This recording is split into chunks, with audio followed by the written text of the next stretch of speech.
मुझे भी राक्षस मान करके कहीं मार तो नहीं देंगे। लेकिन तभी मन में सोचते हैं कंस के हाथों से मरना से अच्छा तो ठाकुर जी के हाथों मर जाएंगे। अक्रूर जी महाराज वृंदावन पहुंचे।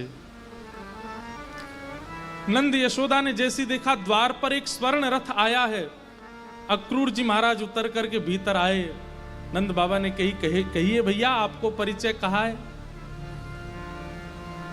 मैं अक्रूर हूं, मथुरा से आया हूं, कंस ने भेजा है। कंस ने भेजा है, ये स्वर जिसने सुना वहीं स्तब्ध हो गया।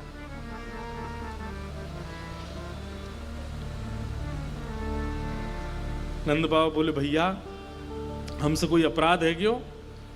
कंस ने काई को भेजो है आपको? आप अपनों ने विस्तार से बताओ कैसे आगमन भयो। यशोदा मैया द्वार पे आके खड़ी हो गई। कृष्ण बलराम साथ में आकर के यशोदा मैया के मानो पल्लू में छुप करके ठाकुर जी पीछे खड़े हैं। और श्री अक्रूर जी कहते हैं कि महाराज कंस एक धनुर यज्ञ कर रहे हैं और उसमें ब्रज में कई श्रेष्ठ लोगों को पुरस्कार देने का उन्होंने विचार किया है। और उन श्रेष्ठ लोगों में दो नाम आपके पुत्रों का है, कृष्ण और बलराम। यशोदा मैया बोल पड़ी भैया पुरुषन को पुरस्कार दे, हमारे लाला तो भी बालक हैं, इनको पुरस्कार, वो भी कंस क्या, हमें कोई पुरस्कार नहीं चाहिए। नंद बाबा बोले मेहर रुको, बोलन तो दो, कहा कह रहे हैं? बोले भैया हमारे लालान को पुरस्कार काय को देना चाहे? बोले हमने सुना है बड़े बड़े राक्षसों ने आक्रमण किया ब्रजमंडल पर, आपके छोटे छोटे बालकों ने उनका वध किया। अरे यमुना का जल पीने लायक नहीं बचा था कालियानाग की वजह से, ठाकुर जी आपके पुत्र ने उसको भी भगा दिया। और कुछ दिन पहले सब जानते हैं बहुत मूसलाधार बारिश हुई थी, पूरा ब्रज डूबने की कगार पे था, आपके पुत्र ने पर्वत उठा लिया।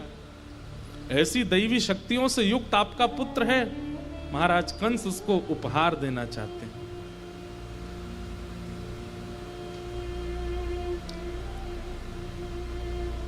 नंद बाबा स्तब्ध हैं, यशोदा मैया स्तब्ध हैं। स्तब्ध तो ठाकुर जी भी हो गए, लेकिन मन में विचार कर रहे हैं कि और कोई तरीका नहीं। बंधु हुआ ऐसा है कि 3 दिन पहले नारद जी मिलके गए थे ठाकुर जी से। ठाकुर जी वन में गैया चरा रहे थे।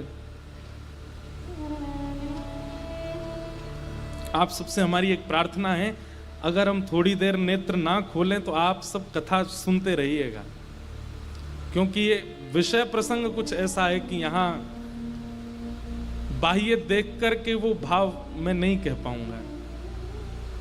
इसलिए आप लोग व्यवस्थित कथा सुनते रहिएगा।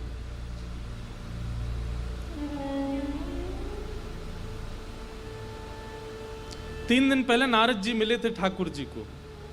ठाकुर जी वन में गैया चरा रहे थे और मधुमंगल श्रीदामा तन सुखा मन सुखा धन सुखा सुबल तोक सब ठाकुर जी के सखा आनंद कर रहे थे।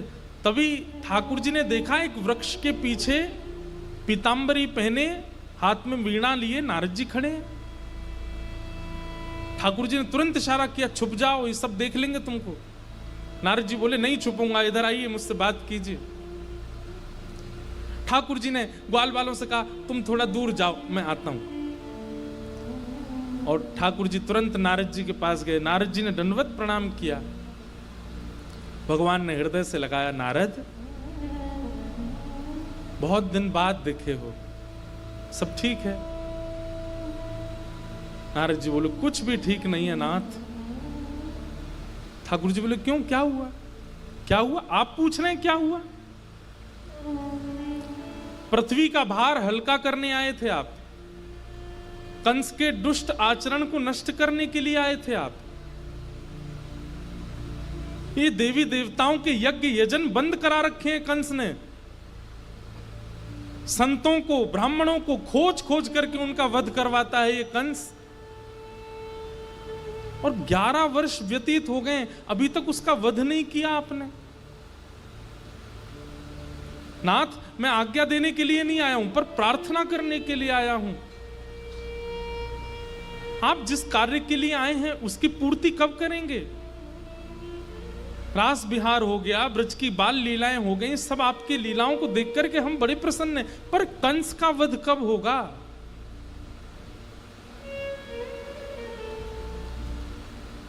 बंधुओं, आप सुनकर के आश्चर्यचकित हो जाएंगे।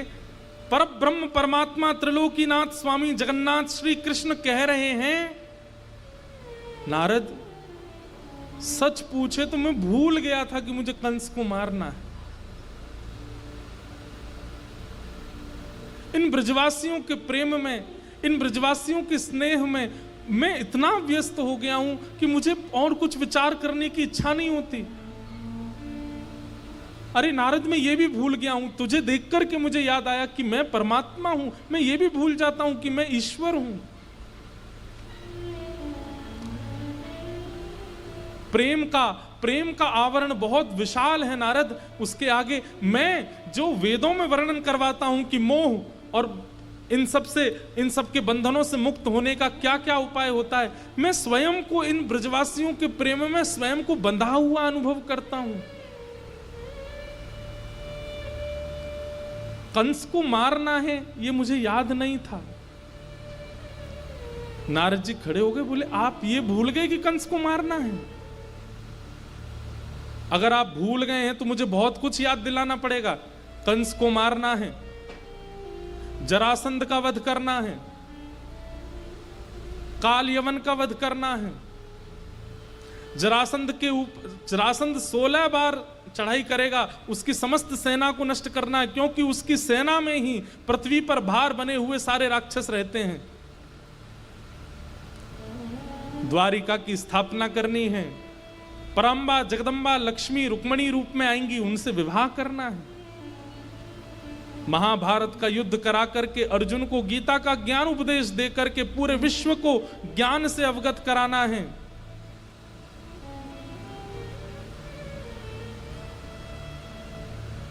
अभी तो बहुत कुछ करना है नाथ, आप कैसे भूल सकते हैं? ठाकुर जी मानो बैठ करके वहीं रुदन करने लगे। मन क्या हुआ, आप मुझे बताएंगे कि रुकावट कहां है, मैं कुछ आपकी मदद करूं। और मुझे कहने में लज्जा होती है कि मैं परमात्मा के आगे ये कैसे कह सकता हूं कि मैं कुछ मदद करूं। ठाकुर जी कहते हैं, नारद मेरे सखाओं को देख रहे हो तुम? उन सखाओं में तुझे एक वो दिखा है, थोड़ा फटे हुए से वस्त्र पहने हैं, थोड़ा उधरे हुए से वस्त्र, वो मेरा मित्र है, उसका नाम है मधुमंगल। तुमको पता उसका स्वरूप क्या है?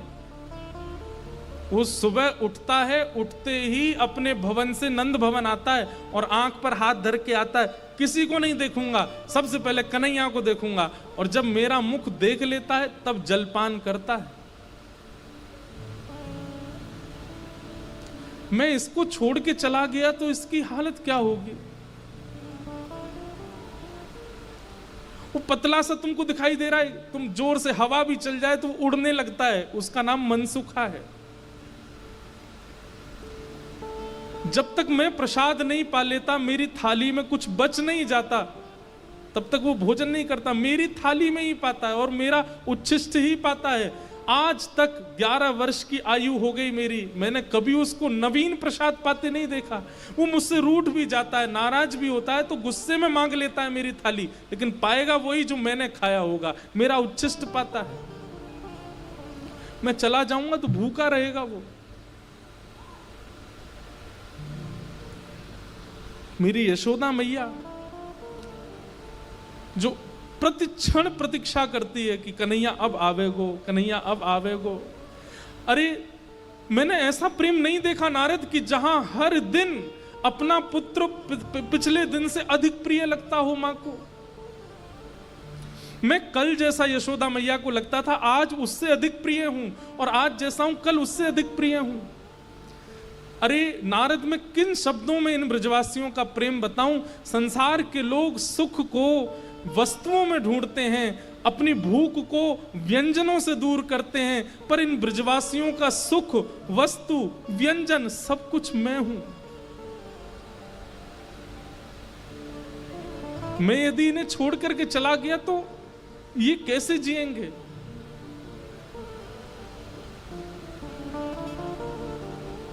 हमारे रसिक जन वर्णन करते हैं कि नारद जी का हाथ पकड़ लिया ठाकुर जी ने, और ठाकुर जी नारद जी की आंखों में देखते हुए कहते हैं, नारद मेरा एक काम कर देगा।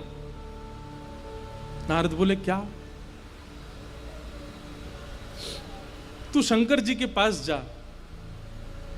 तू ब्रह्मा जी के पास जा और उनसे जाकर के कह दे कि वे ऐसा तप करें कि उनके तप से एक और नारायण प्रकट हो जाए और वो सृष्टि का संचार करे। मैं वृंदावन छोड़ के ना जाऊं, किसी और पर ब्रह्म को ढूंढ लो।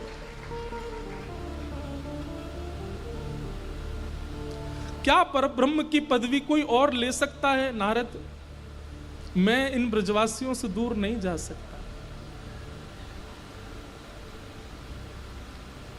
बंधुओं, श्री कृष्ण को सबने कोसा, सब प्रश्न उठाते हैं कि भगवान रोता बिलखता छोड़ गए ब्रजवासियों को, इतना इतना अत्याचार करके गए गोपियों पर, यशोदा मैया को रोता छोड़ गए, ऐसा करके गए। अरे उनकी स्थिति किसी ने देखी नहीं।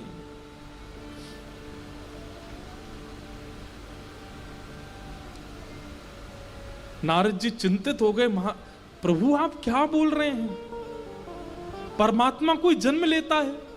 परमात्मा कोई तत्व है जो दोबारा कहीं और से आ जाएगा? परमात्मा सदा एक ही रहता है। ये बात मुझे आपको बतानी पड़ रही है, इससे मुझे लज्जा हो रही है। आप वह परम तत्व हैं जो प्रथम है, जो आदि है, जिसका कभी जन्म नहीं होता है, जिसका कभी मरण नहीं होता है, जो कभी प्रकट नहीं होता, जो कभी अप्रकट अदृश्य नहीं होता, जिसकी भ्रकुटी पर पूरी सृष्टि चलती है, जिससे ब्रह्मा प्रकट होते हैं, जिससे शिव प्रकट होते हैं, जिससे ये तीनों लोग प्रकट होते हैं, वो हैं आप। आप कैसी बात कर रहे हैं मुझसे?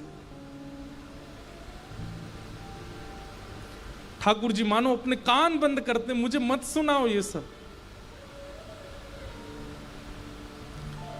ब्रजवासियों का प्रेम कितना रहा होगा बंधुओं कि यहां व्यक्ति 1-2 करोड़ रुपए कमा लेता है तो अपने सगे संबंधियों को अपने पास बैठाना मंजूर नहीं करता। ठाकुर जी जो त्रिलोकीनाथ हैं, वो सामान्य से ब्रजवासियों के प्रेम में ये भूलने को तैयार बैठे कि मैं परमात्मा हूं।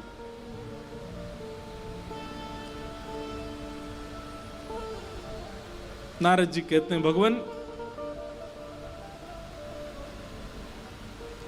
आपको मेरी सौगंध है, मुझे कुछ नहीं पता। मैं परसों आपके हाथों कंस को मरा देखना चाहता हूं,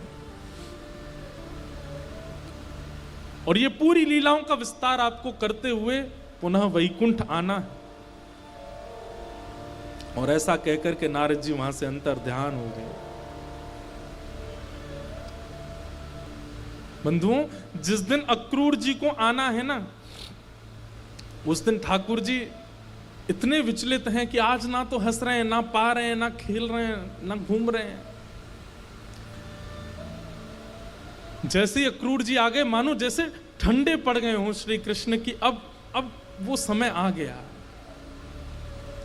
और अब अक्रूर जी कह रहे हैं कि कंस ने पुरस्कृत करने के लिए बुलाया है, नंद यशोदा दोनों मना कर रहे हैं, नहीं हमारा लाला नहीं जाएगा। तब अत्यंत कष्ट में, अत्यंत वेदना में अपने हृदय पर पत्थर रखते हुए श्री कृष्ण रोने लगते हैं और मैया यशोदा से कहते हैं, मैया हम बे, तू क्यों चाहेगी कि मुझे पुरस्कार मिले? तू तो बस मुंह को उखल में बांधना चाहे, तू तो मेरे पीछे छड़ी लेके भागना चाहे, तू तो बस अपनी गैयान को चरवाना चाहे, तू क्यों चाहेगी कि मुझे पुरस्कार मिले? दुनिया के बालक ऐसे ऐसे पुरस्कार जीत के आमे, मेला देखवे जामे। मैं और दाऊ दादा कभी वृंदावन से बाहर भी गए, कभी जानी ना दे हमें।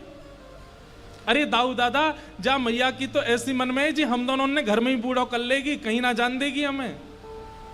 ये सब बात ठाकुर जी हृदय पर पत्थर रख के कह रहे ताकि मैया के मन में संवेदना हो जाए और मैया जाने की स्वीकृति दे।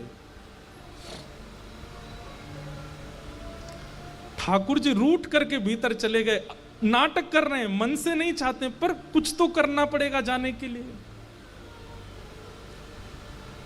यशोदा मैया घबरा गई, अरे मेरो लाला तो बहुत मन में लगे हो भैया बात को। यशोदा मैया गई, हृदय से लगा, श्याम सुंदर, अरे कन्हैया सुन, तू को कैसो पुरस्कार चाहिए, मैं दे दूंगी, तू को नंद बाबा से दिला दूंगी। ठाकुर जी गोद से उतर के जाने लगे, मोए ना चाहिए मैया, सब घर में ही व्यवस्था कर दो, मुझको यहां तक कहीं मत जान दियो तुम।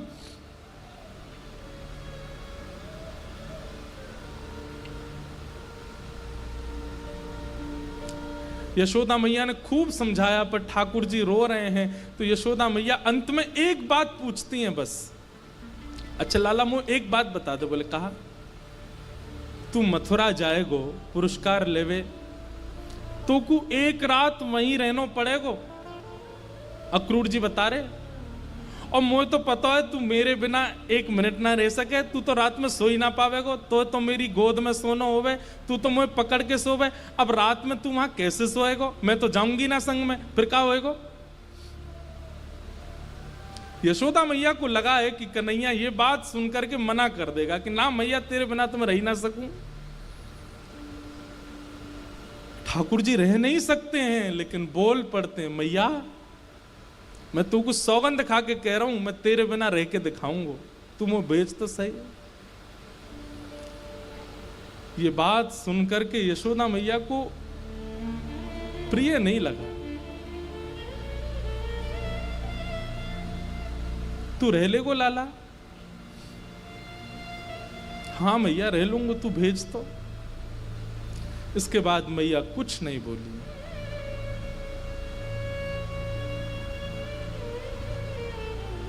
ठाकुर जी एकांत में जाकर के रो रहे हैं, मैं कैसे समझाऊं, कैसे बताऊं कि ये सब सत्य नहीं है।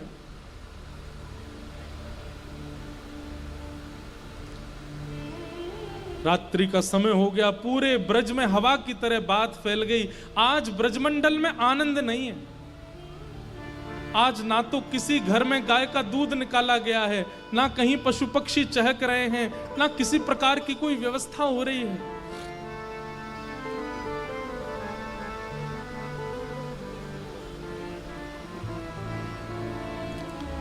प्रसाद पाकर के सोने की व्यवस्था, सुबह लाला मथुरा जाएगो, मैया ने सब व्यवस्था, वस्त्र रख दिए ठाकुर जी के, लाला जे पहन लियो कल, और पुरस्कार लेके तुरंत आ जाइयो वृंदावन।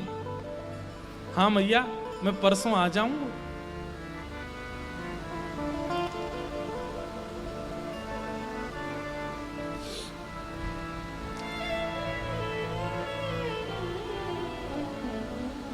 एक जगह वर्णन आता है कि श्री ठाकुर जी रात में मैया के पास सोए हैं और मैया को अंक में भर करके सोए हैं। मैया के वक्ष पर अपना मुख लगा करके ठाकुर जी ऐसे बिल्कुल अंक में भर के सो रहे हैं और बार बार लंबी लंबी श्वास भर के यशोदा मैया की अंग की सुगंध को माने अपने अंदर समेट रहे हैं, व्यवस्थित कर रहे हैं, जैसे मानो बहुत लंबी यात्रा पर जाना है, ये सुगंधी मुझे दोबारा पता नहीं मिले ना मिले, इसलिए आज इस बहु मात्रा में सुगंधी को अपने अंदर धारण कर लूं। और वहां यशोदा मैया भी लंबी लंबी श्वास लेकर के लाला के सिर की सुगंधी को भीतर ले रही है कि परसों आवेगो, लेकिन कल रात्रि निकारवे के काजे मुंह को लाला की सिर की सुगंधी कैसे, मैं तो बिना याकू सूंघे सो ही ना पाऊं।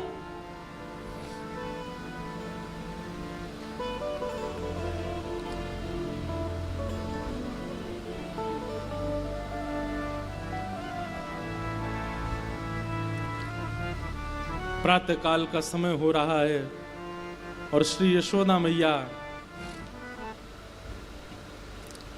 अत्यंत व्याकुल हैं। सूर्य उदय होते समय सब ब्रजवासी प्रार्थना कर रहे हैं, हे सूर्य नारायण आप उदित मत हो, क्योंकि आपके उदित होते ही कन्हैया चलो जाएगो। सूर्य उदय जैसे ही हुए सब ब्रजवासियों के रो नहीं रहे हैं, बस सिसकारियां चल रही हैं कि अब हम कैसे जिएंगे।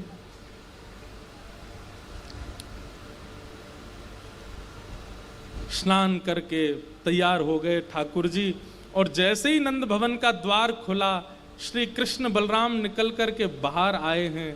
ब्रजवासियों पर तो मानो जैसे विरह का पहाड़ टूट पड़ा हो। ये बात बंधुओं तब है कि जब ब्रजवासियों को यह पता है कि परसों कन्हैया आ जाएंगे वापस, तब इतने व्याकुल हैं ब्रजवासी। सब कह रहे हैं लाला तू आज ही पुरस्कार लेके आज ही आ जाना। अरे तू संध्या तक भी प्रतीक्षा मत करवावे लाला, तू हम सत्य बता रहे हैं, हम कैसे रहेंगे तेरे बिना। जो जो गोपियां ठाकुर जी की शिकायतें करती घूमती थी, आज वो सब गोपियां ठाकुर जी से कह रही लाला हम तेरी कोई शिकायत ना करेंगी, पीछे वालों द्वार हमेशा खोल के रखेंगी, तू जो मटकी चाय फोड़ जाइयो, तू जैसो चाय माखन खाए जाइयो, तू जो चाय तू बछड़न ने लेके भाग जाइयो, तू जो करेगो हम सब राजी हैं, तू मत जाना। ठाकुर जी कह रहे अरे ये आश्चर्य काय को है रो, मैं कोई हमेशा को थोड़ी जा रहा हूं, मैं आ जाऊंगा परसों। कई लोग इसमें प्रश्न कर बैठते हैं कि ठाकुर जी झूठ क्यों बोल रहे हैं।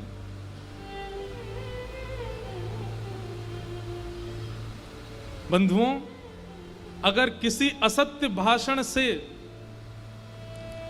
अपने प्रियजनों के प्राण बच रहे हों तो वहां असत्य बोलना दोष नहीं होता।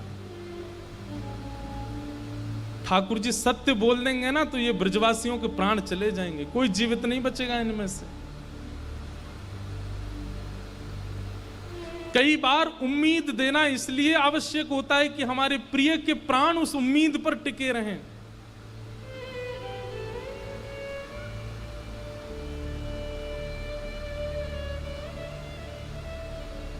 ठाकुर जी ये उम्मीद इसलिए देके जा रहे हैं कि कहीं आत्मदाह ना कर लें अपना। अरे तुम तो ऐसे रो रहे हो जैसे मैं हमेशा को जा रहा हूं, अरे परसों आ जाऊंगा मैं, और दाऊ दादा है ना मेरे संग, जल्दी ले आवेंगे मोकू। सब ब्रजवासियों से मिल रहे हैं, सब सखाओं से मिल रहे हैं। एक जगह वर्णन करते हैं कि किशोरी जी के सामने ठाकुर जी गए और किशोरी जी से अपनी कुछ भाषा में ठाकुर जी कहते हैं, हे श्यामाजू आप तो सब जाने, आप तो अंतर्यामी हैं कि मोकू लीला विस्तार के लिए ब्रज से बाहर जानो पड़ेगा, कृपा करके मोहे आज्ञा दो।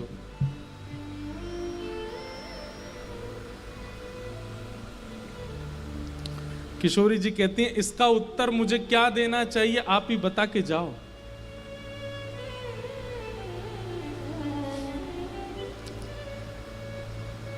प्रिय जब जा रहा हो तो उसको रोकते नहीं है, टोक लग जाती है। और प्रिय यदि जा रहा हो और उसको कोई रोके ना तो फिर प्रेम कैसा। प्रेम का स्वरूप है कि प्रिय जा रहा हो तो उसको रोकना चाहिए, लेकिन प्रिय यदि शुभ कार्य के लिए जा रहा हो तो उसको रोकना नहीं चाहिए, टोक लग जाती है, कार्य अशुभ हो जाते हैं। मैं क्या करूं, मैं प्रेम के स्वरूप में हूं इसलिए मुझे रोकना चाहिए, लेकिन आप शुभ कार्य का बहाना करके जा रहे हैं तो मैं रोकती हूं तो टोक लग जाएगी। अब इसका उत्तर मैं क्या दूं कि आप जा रहे हैं, मैं रोकूं कि ना रोकूं, बताइए। रोकती हूं तो टोक लगती है, ना रोकूं तो मेरा प्रेम कैसा। आप ही बताओ श्याम सुंदर, क्या कहूं मैं, जाओ या ना जाओ। ठाकुर जी के नेत्र सजल हो गए और किशोरी जी के चरणों की ओर देखते हुए श्याम सुंदर मौन वहां से आगे हो गए, रथ पर आरूढ़ हो गए। जैसे ही रथ पर आरूढ़ हुए सब ब्रजवासी मानो रथ को पकड़ रहे हैं, कोई कह रहा है इसका चक्का टूट जाए या कि घोड़ा बीमार पड़ जाए। अरे रथ चालक, ये अक्रूर नाम कौन ने धर दिया, या कोई ये तो महाक्रूर है, ठाकुर जी को लेके जा रहा हूं हमसे दूर। ब्रजवासियों की इस अवस्था को देखकर के श्री अक्रूर जी महाराज सोचने लगे ये सामान्य बात नहीं है, ये सामान्य स्थिति नहीं है। और श्री अक्रूर जी महाराज तुरंत रथ से उतर करके दौड़ करके गए और यशोदा मैया को कक्ष में ले जाकर के बोले, मां आप कहीं ज्यादा उम्मीदों में ना रहने लगो, इसलिए मुझे आपको सत्य बताना पड़ेगा, 2 मिनट मेरी बात बहुत ध्यान से सुनिएगा।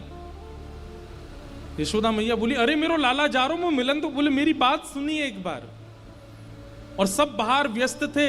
अक्रूर जी महाराज यशोदा मैया को भीतर कक्ष में ले जाकर के बताते हैं, मैया आज से 11 वर्ष 56 दिन पहले भादों की रात्रि अष्टमी को आपके यहां कृष्ण का जन्म नहीं हुआ था। आपके यहां एक लाली ने जन्म लिया था। ये श्री कृष्ण आपके पुत्र नहीं है, ये श्री कृष्ण देवकी के पुत्र हैं, ये वसुदेव के पुत्र हैं। कंस ने अष्टम गर्भ को नष्ट करने का संकल्प लिया था, इसलिए कंस से अपने बालक की सुरक्षा करने के लिए वसुदेव जी अर्धरात्रि में पता नहीं कैसे कारागृह खुल गए, दरबान सो गए, वो उस बालक को लेकर के गोकुल आए और आपके बगल में नवजात बालिका की जगह इनको सुला करके उस बालिका को ले जाकर के कंस को दिया है। और ये बात मैं इसलिए बता रहा हूं क्योंकि 11 वर्ष 56 दिन आपने पालन किया जिस लाल का, उसकी जन्मदात्री मां आज भी कारागृह में प्रतीक्षा कर रही है। और अब कृष्ण के जाने पर अगर कृष्ण लौट करके आए वापस तो वो मां जीवित नहीं रहेगी, वो बहुत प्रतीक्षा कर रही है। मैं रोज मिलता हूं देवकी से। आपने तो पालन किया है कृष्ण का, उन्होंने तो जन्म दिया है। इसलिए मां अगर कृष्ण लौट करके ना आवे तो आप परेशान मत होइएगा, क्योंकि वो अपनी वास्तविक मां के पास जा रहे हैं। ये शब्द सुनकर के यशोदा मैया विश्वास नहीं कर पा रही हैं, वो बोल नहीं पा रही हैं, उनके पास शब्द नहीं है, वो पलक नहीं झपक रही हैं, उनका पूरा शरीर ठंडा हो गया है, वो विचार ही नहीं कर पा रही हैं ये अक्रूर क्या कह रहा है। जड़वत एक मूर्ति की तरह यशोदा मैया खड़ी है और इतना कहकर के प्रणाम करके अक्रूर जी चले गए, रथ में जाकर के बैठ गए।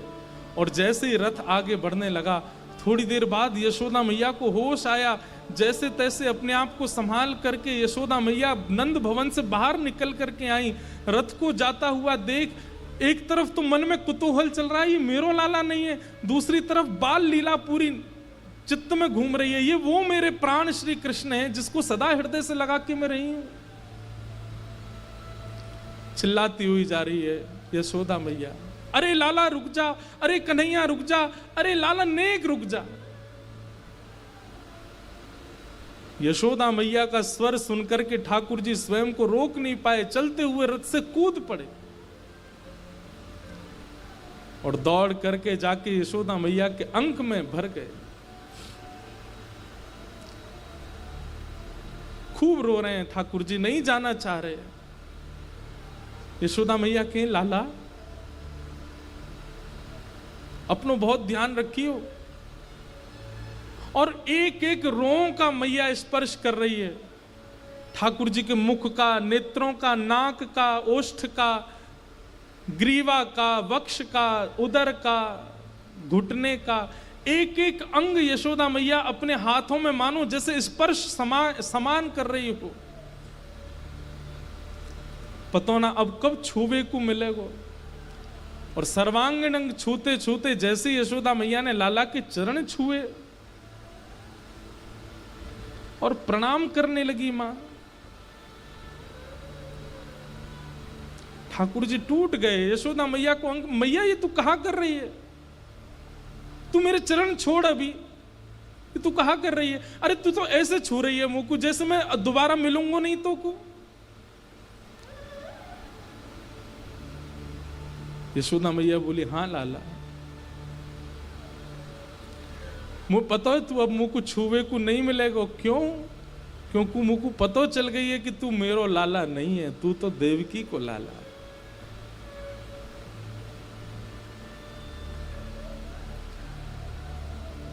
भादों की अष्टमी की रात्रि को कहा भयो मुको अक्रूर जी ने सब बताए दिए लाला। और मुझको ये भी पता चली कि तोए पतो है ये बात कि तू देवकी को लाला, लेकिन तेने भी बड़ो अच्छा नाटक कियो मेरो पुत्र बन के रहवे को। तो को तो पहले ही पता चल गई कि तू देवकी को पुत्र है।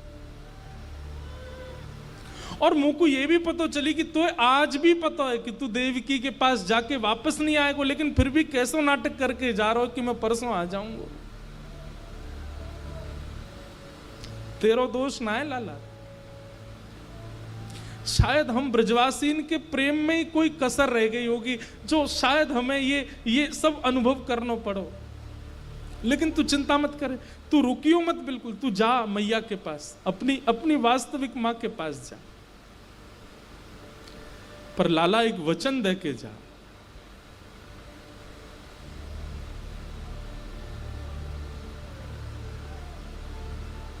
यशोदा अस्वस्थ है, तू मत आइयो। यशोदा कहीं गिर गई है, तू मत आइयो।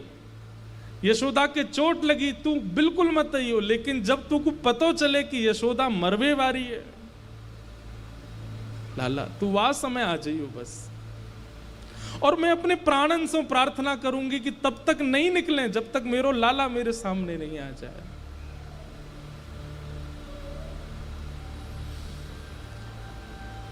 तेरे कोमल हाथन में सिर रख के अपनो तब प्राण त्यागूंगी कन्हैया। खूब सेवा करियो देवकी की, खूब प्रेम करियो। वाने भी बहुत तपस्या करी जो तो मेरे पास भेज दियो। लेकिन लाला बस एक अधिकार मुंह को दियो कि मैं तेरे दर्शन करते हुए प्राण त्यागूं अपने। ठाकुर जी मानो उस समय ऐसी स्थिति में आ गए कि इसी समय प्रलय हो जाए, पूरी धरती भूचाल हो जाए, धरती कंपायमान होने लगी है उस समय ठाकुर जी के रूप को देख करके। लेकिन तुरंत भगवान ने अपने आप को समाहित किया, यशोदा मैया को हृदय से लगाया। वो बोले मैया, बोले अब कछु मत बोल लाला, तू जा, अब तो कछु नहीं सुननो, क्योंकि अब तू जो बोलेगो सब असत्य बोलेगो, या हमारे तू चलो जा, मैं कोई को नहीं बताऊंगी ये बात, तू जा। और यशोदा मैया उस अवस्था में आ गई कि ठाकुर जी सब ग्वाल बालों और गोपियों के मध्य यशोदा मैया को विराजमान करके दौड़ करके गए, रथ में जा करके बैठ गए और कहा सारथी इतनी द्रुत गति से रथ को चलाओ कि हमें मथुरा पहुंचने में ज्यादा समय ना लगे, क्योंकि जितना समय ये ब्रज की सीमा पार करने में लगाएगा रथ, मैं उतना व्याकुल रहूंगा।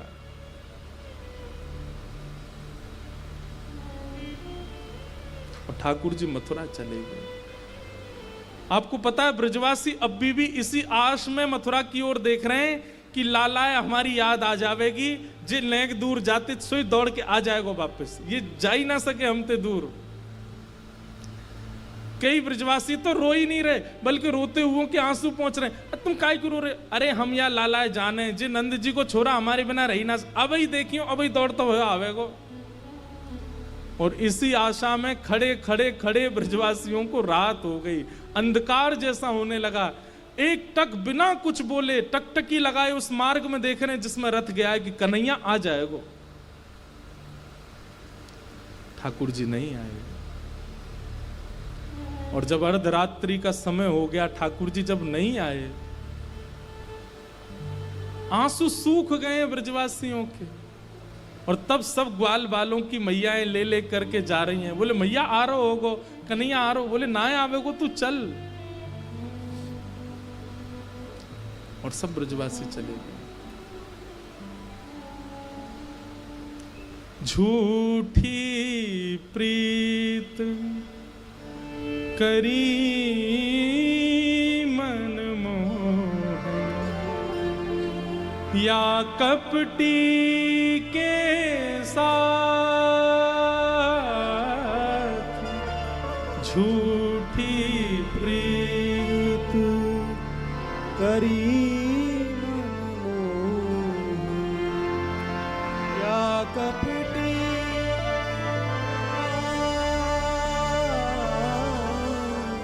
जोहत रह गई बात,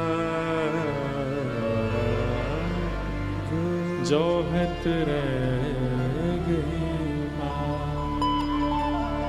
कान्हा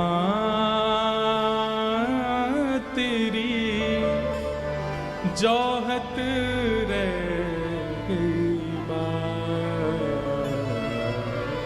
बाट मतलब इंतजार, जोहत मतलब करती रह गई। गोपियां और यशोदा भैया कह रही हैं लाला हम तेरी बाट देखते रह गए, तेरो इंतजार करते रह गए, तू आयो नहीं।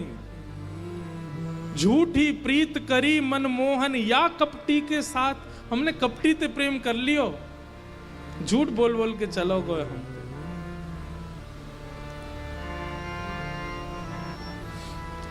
बंधुओं, अब बनाने को तो बहुत बातें वक्ताओं के मुख में आ जाती हैं, पर वास्तव में विश्व कल्याण के लिए गोपियों ने दान किया है श्री कृष्ण का, किशोरी जी की आज्ञा पर। किशोरी जी ने आज्ञा की है कि अगर श्री कृष्ण श्रीधाम वृंदावन में ही रहेंगे तो मानव कल्याण, विश्व कल्याण असंभव है। इसलिए गोपियों ने मानो अपने अश्रु जल से संकल्प लेकर के विश्व कल्याण के लिए श्री कृष्ण का दान किया है। जाओ विश्व कल्याण करो।